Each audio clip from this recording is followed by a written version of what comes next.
could give today a title, it would be simply growth as a mindset. And so I want to dive into this because I think that that idea can get a little watered down, right? Like we hear a ton right now in the personal professional development around mindset, right? Like have a better mindset and the way you think, so you are. And right, like there's so much right now about mindset, but I don't always think we understand what that actually means. Right. Or maybe you're like me in my journey where you just, you do all the mantras, right? Like you say all the right things, only 30, 60 days later, you're like, I don't really believe this.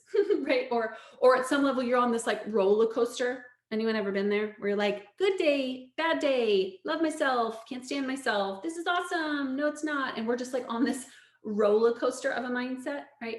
So today I really want to look at what is mindset, what makes up mindset, and how do we understand it so we can totally shape our mindset towards growth and put our mindset in alignment with what we want to be creating in the world around us, as opposed to the opposite way. So as I really sat and dissected what is mindset and how do we create a mindset that is immovable, right? Uninhibited by what's going on around it. I think there's three parts to this. Okay. Number one, and we're going to cover all of them today. Number one, I believe it's the power of your thoughts. Okay.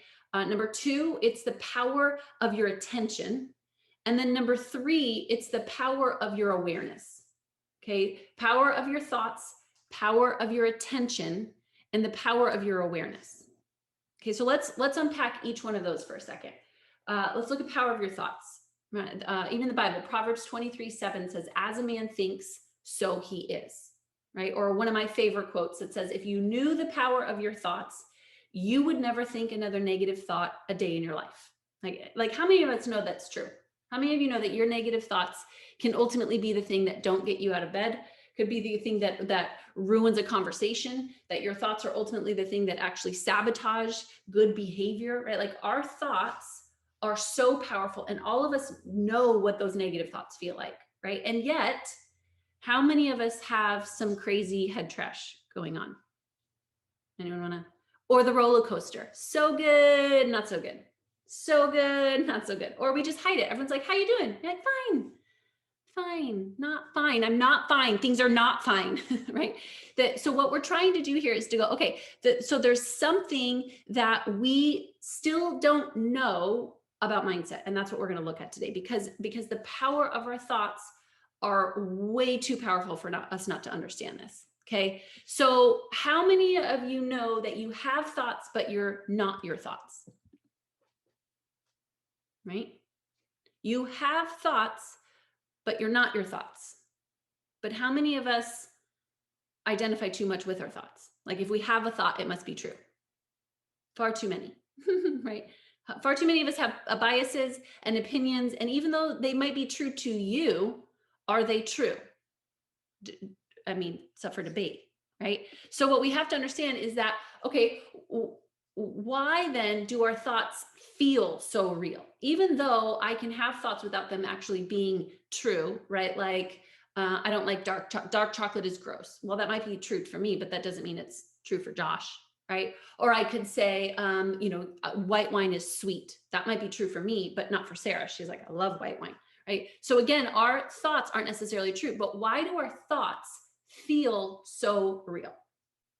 Right. And we're going to look at this today. So here's what I want you to do. Where this is going to be a little bit of a review for some of you, and brand spanking new for others of you. But we're going to do it because, again, the power of our thoughts is that the more we think about it and the more we integrate it and the more that we do something with it, the more we will actually see the result that we're looking for. The second thing that we have to look at is what also creates this whole idea of a mindset is the power of attention.